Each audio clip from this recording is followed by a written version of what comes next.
Olá, bom dia, você internauta, produtor rural que nos acompanha aqui no site Notícias Agrícolas. Estamos de volta com os nossos boletins e agora a gente vai falar um pouco mais sobre a situação relacionada à crise energética na Europa, né, e como isso pode impactar, né, outros países. A gente tem, é claro, a possibilidade de impactos no cenário de combustíveis, né, porque a gente tem uma situação energética aí acontecendo no país, nos países, né, europeus.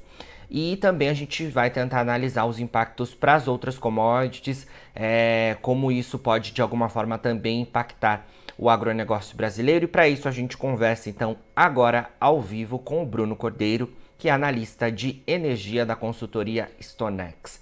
Bruno, muito bom dia, obrigado pela sua presença mais uma vez aqui com a gente.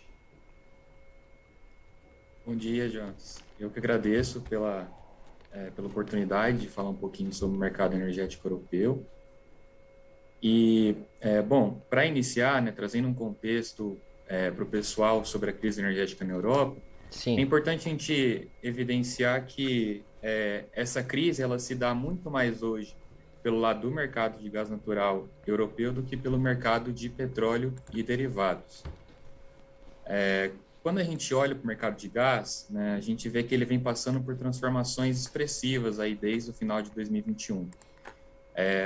Com a interrupção, né, da regulação do Nord Stream 2, que é o gasoduto que passa, né, faz o mesmo trajeto do Nord Stream 1, entre a Alemanha e a Rússia, conectado através do Mar Báltico, a gente viu que os preços eles já começaram a trazer um forte suporte, né? Principalmente em dezembro de 2021, em meio à redução das exportações russas após esse bloqueio da regulação Nord Stream 2.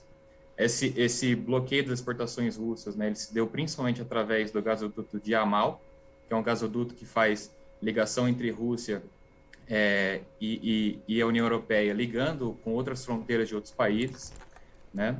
E a gente viu os preços já operando em patamares muito elevados. A partir de 2022, no entanto, a gente começa a observar mesmo o verdadeiro impacto, né, no mercado de gás natural que se deu com a chegada do conflito no leste europeu. Essa chegada do conflito trouxe fortes receios aí aos agentes, né, do gás natural em relação à possibilidade de problemas no fornecimento do gás e de petróleo por parte da Rússia para a União Europeia, visto que em 2021, né, a Rússia ela foi responsável por cerca de 40% de todas as importações do gás natural no continente europeu. Então, isso acabou trazendo novos suportes aos preços, né? Os preços chegaram a patamares históricos, operando ali próximo a 210 euros por megawatt-hora. E depois disso, né, posteriormente, nos próximos meses, a gente começou a ver um aumento verdadeiro, né, das tensões entre Rússia e União Europeia, que se deu exatamente numa verdadeira guerra energética. A Rússia ela começou a reduzir os fluxos, não somente do Yamal, como também no Nord Stream 1, né? Os fluxos Nord Stream 1, em meados de junho, julho, eles chegaram a operar 40% da capacidade total. Em agosto, passaram a operar mais ou menos em 20% da capacidade total, né? Reduziu ainda mais, em meio às declarações de Moscou de que problemas nas turbinas do gasoduto impediam maiores fluxos do gás pelo Nord Stream 1, né? E posteriormente, em setembro, até o momento, a gente está há cerca de 20 dias com os fluxos Nord Stream 1 completamente interrompidos, né? Isso acabou trazendo uma preocupação extrema para os membros da União Europeia, né? É importante a gente explicar que o gás natural ele é muito utilizado na Europa para geração de energia elétrica, para calefação de ambientes, né, para os consumidores residenciais, e também é muito utilizado como gás industrial, né, principalmente para produtores de fertilizantes ou de açúcar, por exemplo. Então, tudo isso, né, toda a situação fez com que o gás natural, mais especificamente a referência europeia, que é o TTF, né, ele atingisse a sua máxima histórica de 360 euros por megawatts, fazendo com que a gente tenha essa situação inflacionária hoje na Europa, né, sem precedentes. Então, isso acabou trazendo um problema não somente energético, como um problema econômico também os países aí da União Europeia. Com certeza, excelente explicação, Bruno.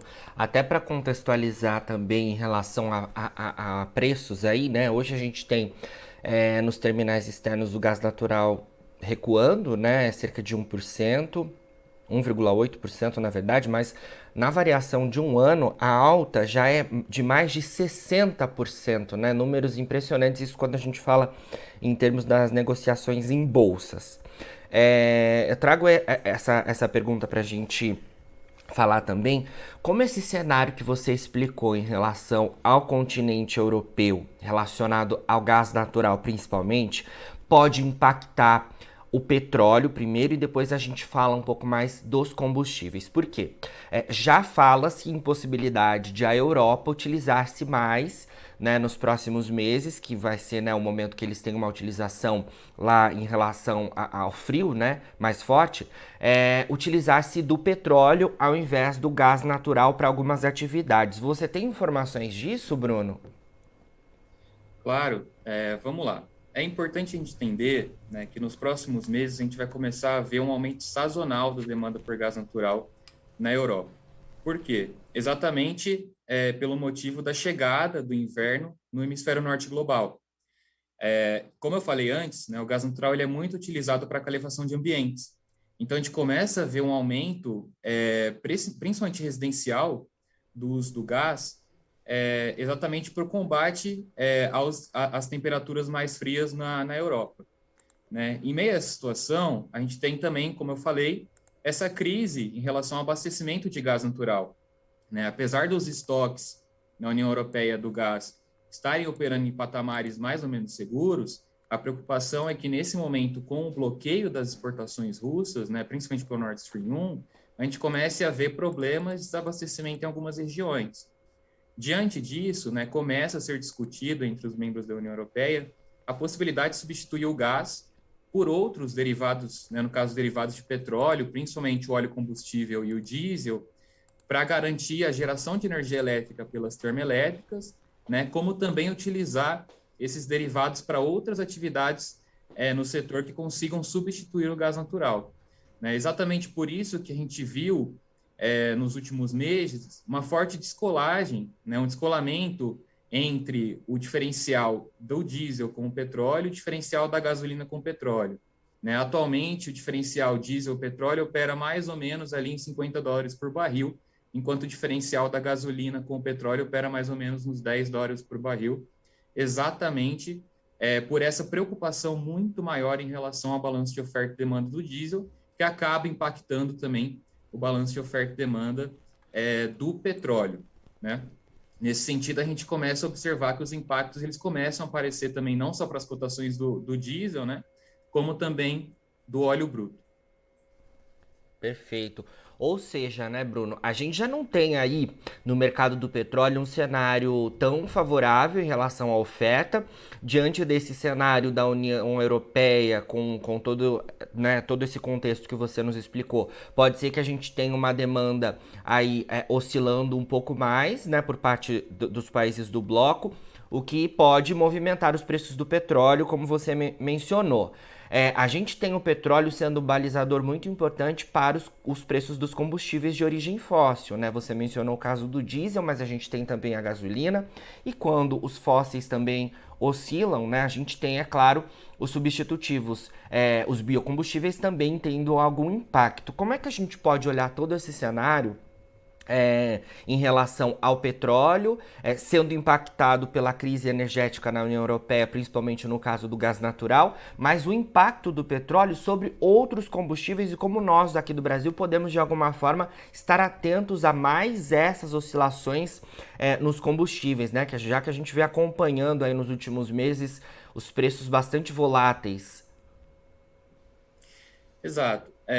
Nos últimos meses, né, quando a gente olha especificamente para o mercado de petróleo e derivados, a gente viu uma queda muito expressiva, né, principalmente dos preços do petróleo, motivada, é claro, por essas expectativas de desaceleração, né, da economia global, os aumentos dos níveis de casos de Covid-19, principalmente na China, né, esse combate também dos bancos centrais a inflação através de políticas monetárias não expansionistas, né? Então a gente começa a observar que esses impactos eles começam a aparecer no Brasil, né? De que forma? Através da redução dos preços de venda da Petrobras, tanto do diesel quanto para a gasolina, para as distribuidoras, né? De fato, houve uma queda importante aí desses preços, tanto no mercado doméstico quanto no mercado internacional, e a gente acredita, né, principalmente pelo lado do diesel, que ainda há um espaço, sim, para uma redução dos preços no mercado doméstico. No entanto, é importante a gente evidenciar que esses fatores, né, que eu estou trazendo aqui hoje, do mercado de gás natural, eles podem trazer novos suportes, né, aos preços desses combustíveis nos próximos meses, principalmente, né? O inverno na Europa ele dura de dezembro a março. A gente está chegando num período de verdadeiro teto, né, no abastecimento do gás natural na Europa. Então, agora a tendência, né, dos estoques é de cair, né, já agora a partir de setembro, principalmente. E a gente começa a observar, possivelmente, né, nos próximos meses, uma sustentação, um suporte aos preços do petróleo, principalmente do diesel. Então, essa situação que a gente tem hoje no Brasil de queda dos preços, ela pode vir a ser alterada, né, diante das movimentações que a gente está vendo lá na Europa. Essa situação, né, do impacto do gás natural ao setor petrolífero, né, ao mercado de petróleo, ela não era tão comum. Ela passou a ser comum principalmente no ano passado, né, como eu falei, com o início das tensões entre Rússia e União Europeia, exatamente pela importância da Rússia como fornecedor global. Então, diante de tudo isso, né, a gente pode observar, sim, mudanças no cenário brasileiro, né, nos próximos meses, não digo no curto prazo, né, digo no médio prazo, em relação a essa questão das movimentações dos preços da Petrobras para as distribuidoras.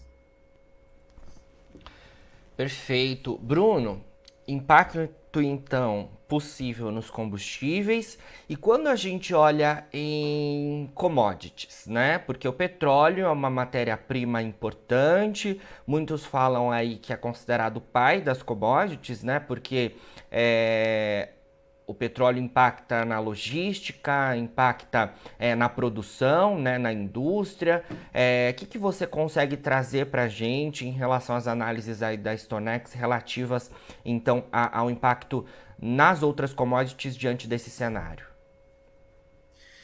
Então, até em relação ao estudo que a gente trouxe, né, a gente abordou principalmente os impactos relacionados aos produtores de açúcar e fertilizantes na Europa. Né? Por quê? Porque esses produtores eles são dependentes do consumo de gás natural tanto indiretamente, através, né, dos preços de geração de energia elétrica, quanto diretamente através do uso do gás industrial. No primeiro ponto, nesse consumo indireto, a gente vê que os preços do gás natural eles acabaram trazendo um suporte muito forte, né, nos preços de energia elétrica na Europa. Por quê? Grande parte da produção de energia elétrica no continente europeu ela é provida através das termoelétricas, que são movidas em grande parte através do gás natural.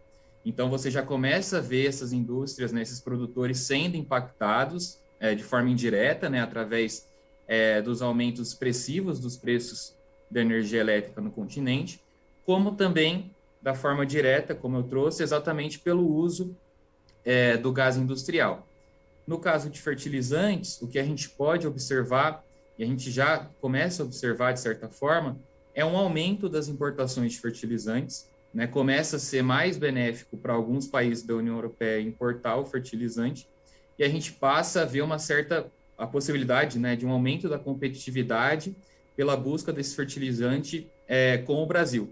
Né? Então, o Brasil ele pode enfrentar problemas aí também, não digo grandes problemas, né, mas ele pode começar a observar um novo competidor no mercado de importação de fertilizantes. No caso do açúcar, a preocupação ela já era grande com a safra, né, a safra de beterraba, principalmente lá na União Europeia. Era uma safra ruim, trouxe muita preocupação ao mercado em relação a produção de açúcar, no caso, né? O gás natural, os aumentos do preço, ele veio, trouxe mais problemas para os produtores, né? E isso acabou gerando uma situação inflacionária gigantesca na Europa, né? Que inclusive o Banco Central Europeu ele vem promovendo nas suas últimas reuniões aumentos da taxa de juros, né? Exatamente para tentar combater essa inflação que vem assombrando aí a zona do euro. Certo, vamos aguardar aí tudo isso e vamos acompanhando, né, Bruno, todas essas movimentações, então, que são importantes porque de fato podem impactar aí os nossos produtores por aqui.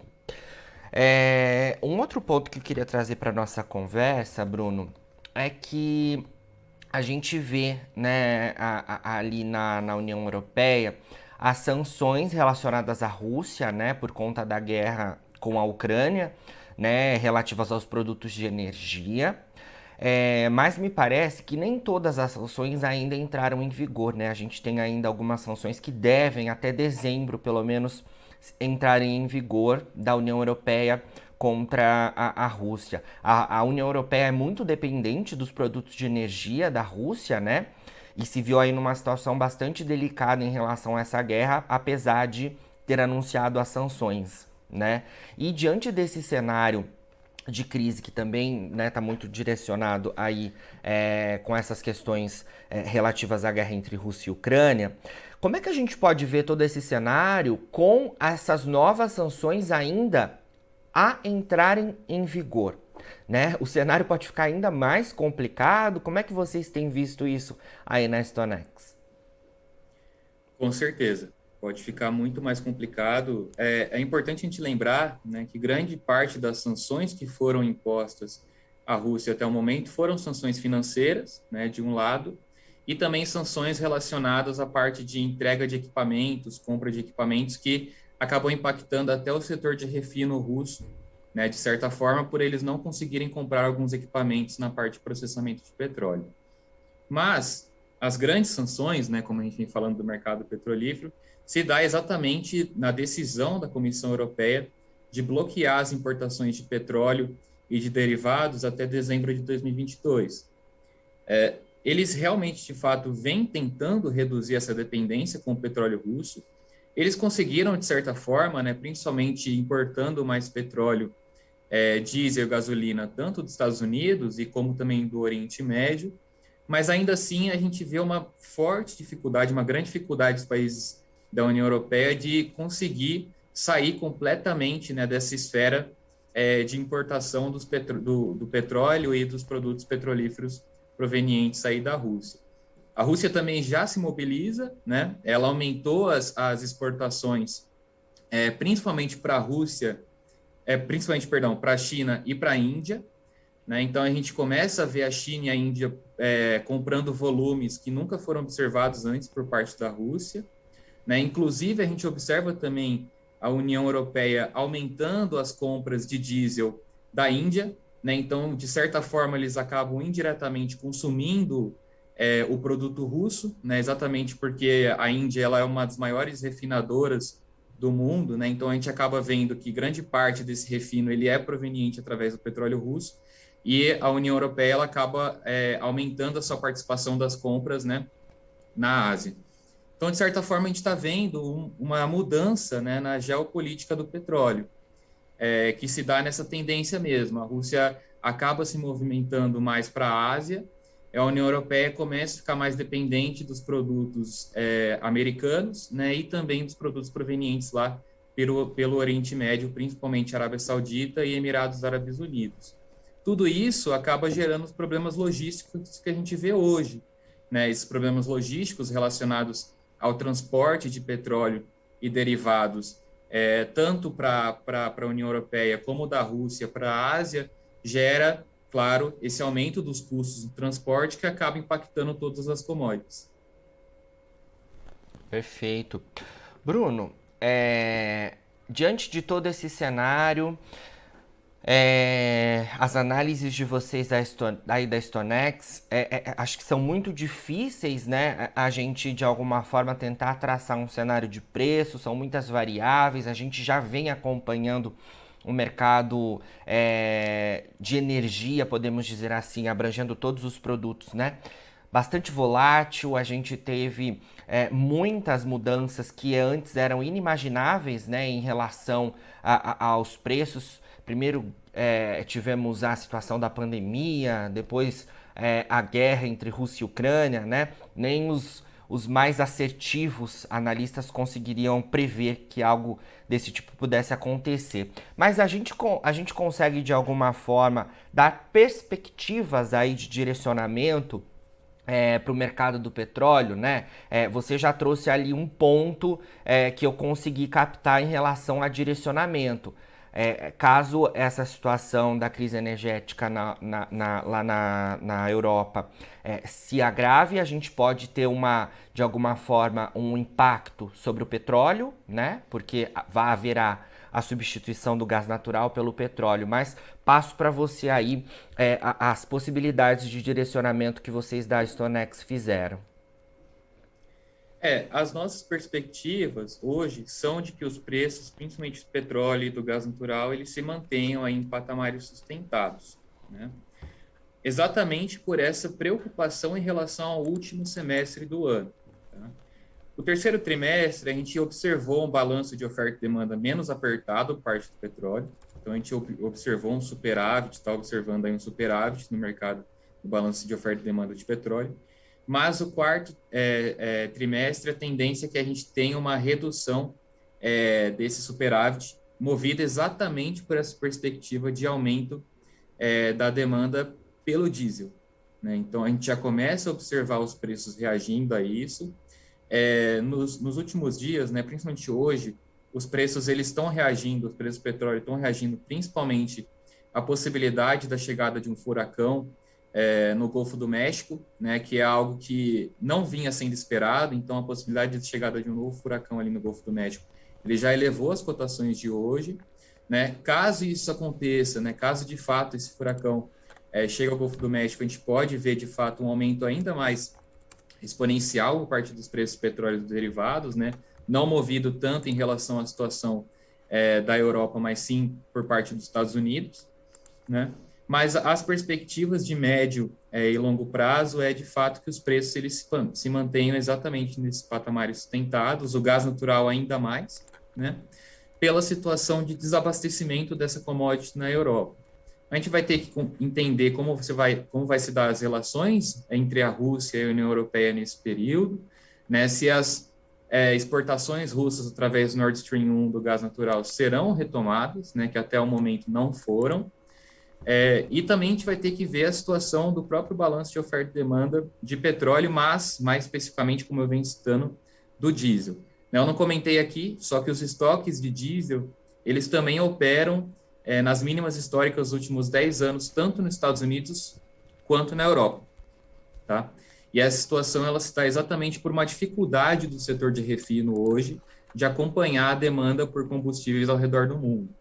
Eu digo que o problema do balanço de oferta e demanda está muito mais do lado dos combustíveis do que do petróleo, né? Então, a gente pode realmente ver um aumento, né, um aumento dos diferenciais de preço entre o diesel e o petróleo, como também a gasolina e o petróleo, exatamente por essa preocupação muito mais relacionada ao mercado de derivados do que ao mercado do óleo bruto.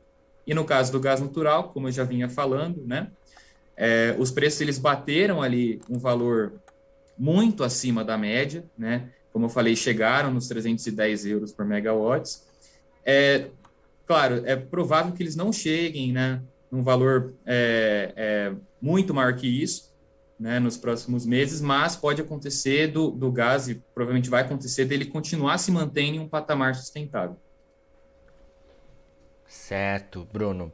Você trouxe aí a informação relativa ao cenário lá nos Estados Unidos, né? A questão climática, né? Que também pode impactar. Também tem um outro componente, só para complementar, importante nisso tudo, né? Que são as declarações que vêm lá da Rússia relativas às armas nucleares, né? com possibilidade de serem utilizadas como defesa de território, né? Isso também, de alguma forma, o mercado está atento a isso, né? Mais um componente ali da guerra entre Rússia e Ucrânia, que, claro, pode mexer com os preços e a gente seguirá acompanhando. Bruno, obrigado pelas suas informações por enquanto. Sempre que tiver novidades aí da StoneX, pode contar com a gente por aqui. E mais uma vez agradecemos aí as análises tão precisas de vocês. Eu que agradeço, Jonas. Desejo um bom dia. Obrigado. Bom dia.